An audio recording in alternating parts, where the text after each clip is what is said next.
Upozoravam, ne idite još, smjestite se iza.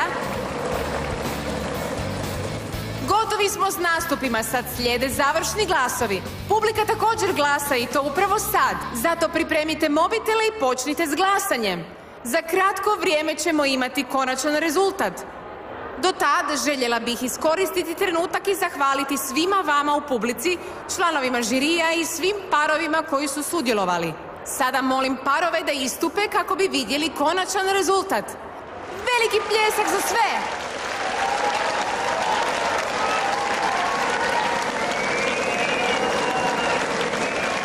Podsjećamo vas da će dva para s najmanjim brojem bodova nažalost morati napustiti natjecanje.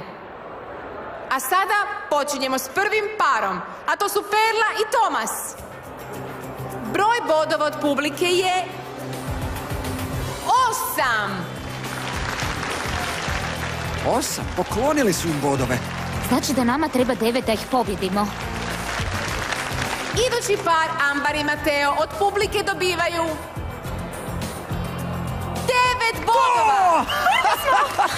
Zauvijek najbolji. S tim bodovima nalaze se na prvom mjestu. Slijede ih Perla i Tomas. Nastavljamo s Jim i Nikom. Broj bodova od publike je 7. To ih svrstava na 3. mjesto. Ne mogu vjerovati! To je zato što si nevjerojatna. Mislim, u rolanju. Ovo je katastrofa. S ovim bodovima od žirija treba će nam čudo da prođemo dalje. Smiri se, najvažnije je da smo dali sve od sebe. Neuspjeh je ne pokušati. Neuspjeh je biti među zadnjima, Gaston. Ne postoje nagrade za one koji pokušaju. Kakve to veze ima? Pa nije najbitnija nagrada. A tko ti je to rekao? Ne znam, negdje sam pročitao. Nastavljamo s Delfi i Gastonom.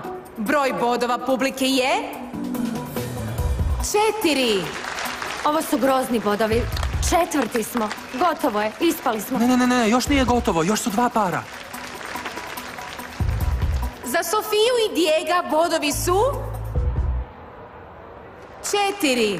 Time, nažalost, njih dvoje ispadaju s natjecanja. Simon, sigurno ćemo ispasti s natjecanja. Ne govori to. Ali treba nam 6 bodova da prestignemo Delfi i Gastona. I na kraju par Luna i Simon. Broj bodova od publike je...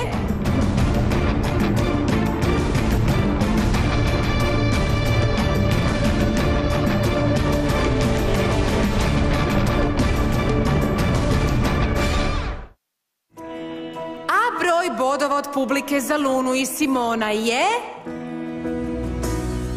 4.